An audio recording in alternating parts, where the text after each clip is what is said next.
G'day guys, Jason here, and welcome along to the Tips and Strategies update for the week. Today I want to focus on something that is the lifeblood for every property investor. It's the thing that keeps it all together. It's the thing that keeps the wheels going around every day, every year for the next decade, or however long you want to be a property investor. You need to know about this one thing, or if you don't, you ain't going nowhere. And that's finance. Finance is the blood, it's the oxygen that keeps us going as property investors. You need to have it.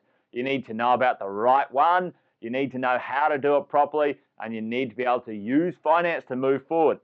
Well, as a property coach or an investing coach over the last decade or so, coaching hundreds and hundreds of people personally, we find that there's a number of mistakes that people have made without intention with finance.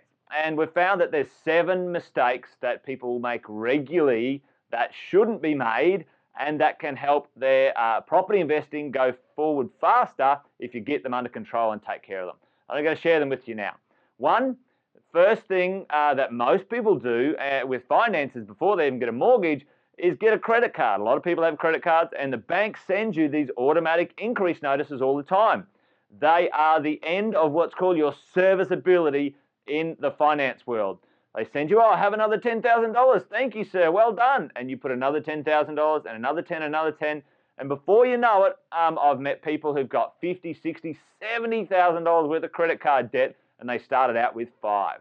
So first mistake, one you've got to eliminate, is don't auto increase your credit card. If you need one, keep a small amount and keep it to the side, okay? Because credit cards destroy your ability to borrow. Next one, number 2.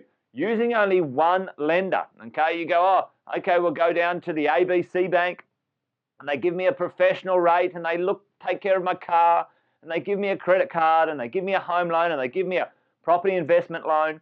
What will happen, and we've seen it thousands of times with property investors, is once you reach a certain level that the bank is comfortable with, they're going to grab all of it and not let you move. You want to get your second and third and fourth property investment, they will not be comfortable with that, and they've got everything already, and so they won't let you go. Okay, so using one lender is flawed. You must have multiple lenders. It keeps you safe in a number of ways as a property investor, having different lenders. Another thing which is called cross-collateralization, a little bit of a connection to using one lender. The lenders like to use another property. I'll draw it on the board. You've got one property here, and you buy another property here.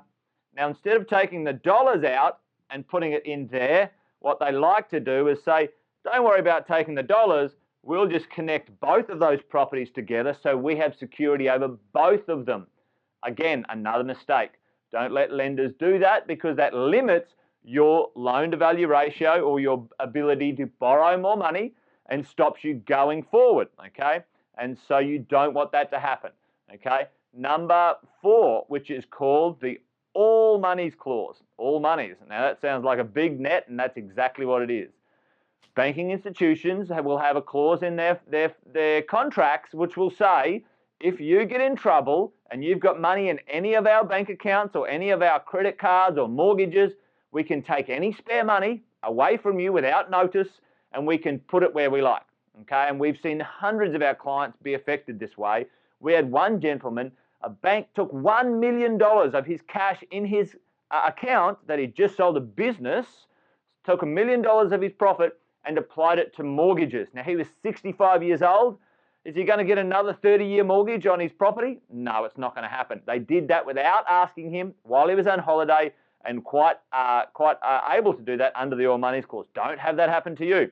The next one is mixing business and personal.